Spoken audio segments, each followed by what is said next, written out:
तो एपिसोड की शुरुआत में हम देखते हैं कि हैसे नेजुका अभी भी उस तलवार पर धार लगा रहा था और दूसरी तरफ यहाँ पर ग्योको मोइचिरो से कहता है, मुझे कम समझने की गलती मत करना बेवकूफ लड़के। और मोइचिरो उससे कहने लगता है, मैं तुम्हें किसी भी तरह से कम समझने की गलती नहीं कर रहा हूँ, मैं तो बस अपनी तलवार से तुम्हारा गला काटना चाहता हूँ। और पता नहीं मुझे अचानक से ऐसा क्यों लग रहा है कि मुझ में काफी ज्यादा ताकत आ चुकी है। अब ग्योको कहता है, बेवकूफ लड़के, तुझे पता नहीं कि तू किससे लड़ाई करने आ रहा है। और इसी के चलते ग्योको अपने मटके के अंदर घुस जाता है। मोइचिरो ग्योको से कहने लगता है कि मैंने अपनी पूरी लाइफ के अंदर तुम्हारी जैसी बेहुदा चीज कभी नहीं देखी। तुम जिस तरह से दिखते हो, तुम जिस तरह से बात करते हो, वो एकदम पचकाना है। अब ग्योको मोइचिरो से कहने लगता है, तुम्हें मेरी ब्यूटी की जरा भी कद्र नहीं है तो उसकी कद्र करना सीख लो लड़के। वैसे भी तुम किसी तरह की पॉटी से कम तो हो ही नहीं। लेकिन अब मोइचिरो उसे ही पॉटी कहकर पुकारने लगता है, जिस वजह से उसे काफी ज्यादा गुस्सा आ जाता है। मोइचिरो ग्योको से कहने लगता है कि आखिर इतनी देर से तुम अपनी ही तारीफ कर रहे थे क्या बेवकूफ जानवर। लेकिन ग्योको उससे कहने लगता है कि मैं काफी ज्यादा अच्छी तरीके से बना हुआ हूँ और तुम्हें मेरी ब्यूटी का जरा भी एहसास नहीं है। लेकिन मोइचिरो फिर से पीछे मुड़ने के साथ ही उसकी बेइज्जती करने लगता है। मोइचिरो बताता है कि तुम्हारे ये सारे मटके कितने ज्यादा पचकाने हैं और जिस मटके के अंदर तुम अभी घुसे हुए हो वो तो सबसे ज्यादा पचकाना है। ये तो किसी तरह से सिमेट्री के अंदर भी नहीं है, एकदम पचकाना आर्टिफैक्ट। और ये चीज सुनने के साथ ही ग्योको काफी ज्यादा भड़क जाता है। ग्योको के शरीर पर काफी सारे हाथ आ जाते हैं और उन सभी के अंदर एक एक मटके थे और उन सभी मटकों के अंदर से पॉइजनस फिश का अटैक होने लगता है। ग्योको मोइचिरो को कहने लगता है कि तुम ज्यादा बोल रहे थे ना, तो अब इससे बचकर दिखाओ। लेकिन मोइचिरो अपनी नई तलवार का इस्तेमाल करने के साथ ही उन सभी फिशेस को काट देता है। ग्योको भी पूरा नज़ारा देखने के साथ ही काफी ज्यादा हैरान रह जाता है। ग्योको कहने लगता है कि आखिर ऐसा कैसे हो सकता है, मेरी एक भी पॉइजनस फिश ने इसको टच भी नहीं किया। मोइचिरो यहाँ पर जोर से सांस भरने लगता है और अचानक से वहाँ पर एक और वार के लिए रेडी हो रहा था। मोइचिरो ध्यान लगाने के साथ ही अपनी तलवार को हवा में उठा लेता है और वो एक काफी खतरनाक वार करने को रेडी था। ग्योको पहले से ही ये सब कुछ देखकर काफी ज्यादा हैरान रह चुका था और मोइचिरो यहाँ पर अपनी नई तलवार से उसके ऊपर वार कर देता है, जिससे उन सभी डेड फिशेस की बॉडी तो हवा में उड़ने ही लगती है। और अचानक से मोइचिरो ग्योको के सामने आ जाता है। ग्योको को अपनी आंखों पर यकीन नहीं हो रहा था और मोइचिरो उसके पास आने के साथ ही उसका गला उड़ा देता है। लेकिन मोइचिरो देखता है कि वो तो सिर्फ ग्योको की स्किन ही थी, असली ग्योको ने तो अपने आप को उस वार से पहले ही छिपा लिया था। मोइचिरो देखता है कि ग्योको सामने वाले पेड़ पर पहुंच चुका था। ग्योको मोइचिरो से कहता है कि ये मेरी ट्रू फॉर्म है और इस दुनिया के अंदर तुम ऐसे तीसरे इंसान हो जिसने मेरी ये ट्रू फॉर्म देखी है। और मोइचिरो उसे ऐसे देखने के साथ ही कहने लगता है कि ये फॉर्म तो पिछले वाली से भी ज्यादा भद्दी है। और ग्योको को उसकी इस बात पर काफी ज्यादा गुस्सा आने लगता है। वो कहता है कि तुम चुप हो जाओ मिस्टर हाशिरा।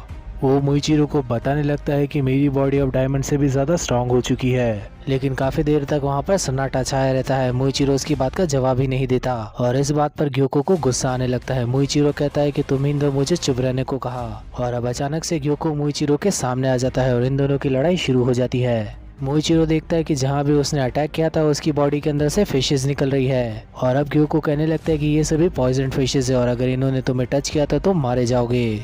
और अब ग्योको फिर से अपनी तारीफ करते हुए कहने लगता है कि तुम मेरा शरीर नहीं काट सकते, मैं अपनी नई फॉर्म के साथ ही काफी ज्यादा फ्लेक्सिबल हो चुका हूँ। तो मिस्टर हाशिरा, तुम मुझे बताओ कि तुम्हें डर लग रहा है कि नहीं। लेकिन मोइचिरो यहाँ पर ग्योको की बात को इग्नोर करने लगता है और कहने लगता है कि मुझे जरा भी डर नहीं लग रहा। मोइचिरो बताता है कि ऐसा नहीं होने वाला क्योंकि इसके पीछे एक रीजन है। और इसी सब के चलते हमें मोइचिरो का पास दिखाया जाता है जहाँ पर उस डीमन ने उसके भाई को मार दिया था और वो उसके पास ही में बैठकर रो रहा था। और बेहोश होने के बाद जैसे ही उसे होश आया तो उसने उन दोनों सिस्टर्स को अपने पास पाया। वो दोनों सिस्टर्स जानकर खुश थी कि मोइचिरो अभी तक जिंदा था, लेकिन उसका भाई पूरी तरह से खत्म हो चुका था। मोइचिरो यहाँ पर अपने भाई की मौत एक्सेप्ट नहीं कर पा रहा था और वो दोनों बहनें उसका हाथ अपने भाई से छुड़वाने लगती है। और उसी इंसिडेंट के बाद मोइचिरो ने यहाँ पर जान लगाकर मेहनत करनी शुरू कर दी। उसका अपनी लाइफ के अंदर एक ही गोल था कि अपने भाई की मौत को एवेंज करना। और इतनी खतरनाक ट्रेनिंग करने के साथ ही कई बार वो उल्टी भी कर दिया करता था। और प्रेजेंट टाइम के अंदर मोइचिरो अपने भाई की ही मौत को सोचने के साथ ग्योको से लड़ाई करने के लिए आ जाता है। ग्योको भी अपनी पूरी ताकत के साथ मोइचिरो से लड़ाई कर रहा था। ग्योको कहने लगता है कि मोइचिरो, तुम मेरी स्पीड को नहीं देख सकते ना, मिस्टर हाशिरा, मैं तुमसे कई गुना ज्यादा ताकतवर हूँ, तुम तो मुझे टच भी नहीं कर पा रहे।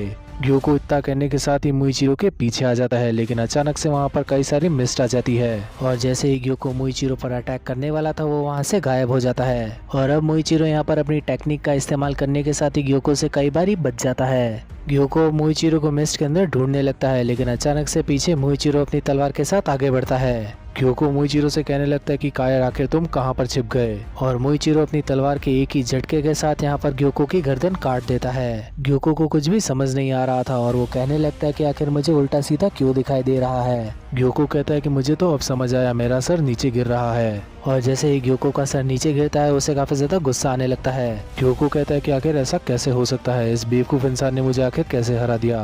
ग्योको अब मुइचिरो को अपने पास न आने की वार्निंग देने लगता है, लेकिन मुइचिरो ग्योको के पास आकर उसे कहने लगता है कि तुम्हारा आखिरी समय आ चुका है, तो सायोनारा। ग्योको कहने लगता है कि तुम एक बेवकूफ इंसान हो, मैं तुम्हारे जैसे 100 लोगों से भी ज्यादा सुपीरियर हूँ। एक बार अगर मेरे सभी 1000 हाथ निकल जाए तो मैं तुम्हें बता दूंगा। तुम्हें आखिर क्या लगता है कि तुमने मुझे इतनी ही आसानी के साथ हरा दिया? उस तलवार से मुझे काटने के बारे में सोचना भी मत, मैं इतनी आसानी से नहीं मरने वाला। और उसके इतना कहने के साथ ही मुइचिरो उसकी गर्दन उड़ा देता है और उसके कई सारे टुकड़े कर देता है, जो कि हवा में अब वेपराइज होने लगते हैं। और यहाँ पर फाइनली मुइचिरो ने ग्योको का खेल खत्म कर दिया। मुइचिरो को इस सब के चलते अपने मास्टर की बात याद आने लगती है।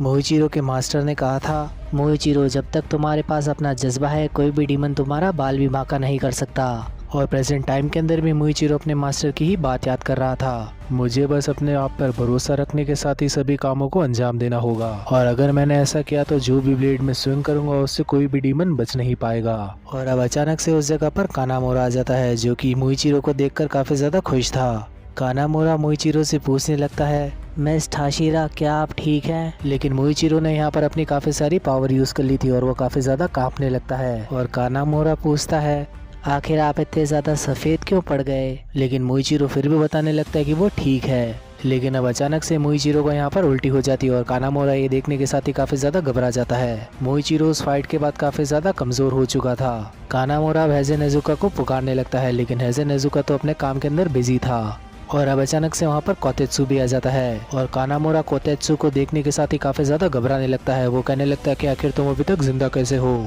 लेकिन कोतेत्सु कहने लगता है कि मैं अभी तक जिंदा इसलिए हूँ क्योंकि इन लोगों ने मुझे बचा लिया था। भले ही इस जंग के अंदर मैं ऑलरेडी घायल हो चुका हूँ और हमें तांजीरो की तलवार में ये पार्ट लगाना होगा जिसे हेजे नेजुका भी बना रहे हैं। उस पार्ट को देखने के साथ ही यहाँ पर मुइचिरो को रेनगोकू की याद आने लगती है और रेनगोकू को याद करने के साथ ही इसके चलते उसे अपनी फैमिली की भी याद आने लगती है। और इसी के चलते आखिर में वो अपनी फैमिली के पास भी पहुंच जाता है, जहां पर उसके पास उसकी मॉम और उसके डैड थे।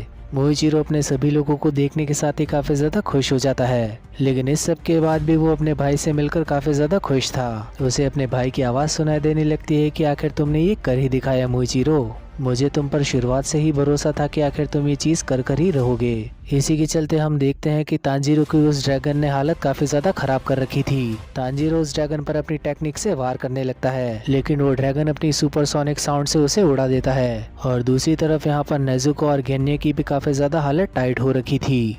गेन्या यहाँ पर उस ड्रैगन के सर से बचने की कोशिश कर रहा था, लेकिन इस सब के चलते वो भी घायल हो जाता है। उस सुपरसोनिक अटैक के बाद तांजीरो को यहाँ पर देखने में और सुनने में काफी ज्यादा प्रॉब्लम हो रही थी और अचानक से वो ड्रैगन उस पर अटैक कर देता है। वो क्रिएचर जो कि हान टेंगू के इमोशन से बना था वो ड्रम बजाने लगता है और वो सभी ड्रैगन्स यहाँ पर तांजीरो के ऊपर अटैक करने लगते हैं।